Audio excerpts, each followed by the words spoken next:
Hello, Storytime friends. How are you? Welcome back to another foodie adventure right here in tropical Suriname.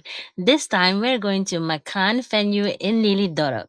As you know, Javanese culture from Indonesia is nothing new to Suriname. We have a rich history when it comes to culture and culinary, and that's something I love displaying in my Storytime episodes. This is Saoto soup. I love Saoto soup. I've been craving it for a long time. This is also one of my favorite Japanese dishes. It's called Longtong tahoe. Look at how sexy that chapar with tahoe looks, and that's ketchup sambal. A little bit spicy sauce that we topped over it. So be sure to follow my blog and return for new foodie adventures right here in Suriname. I have a lot of them piled up for you.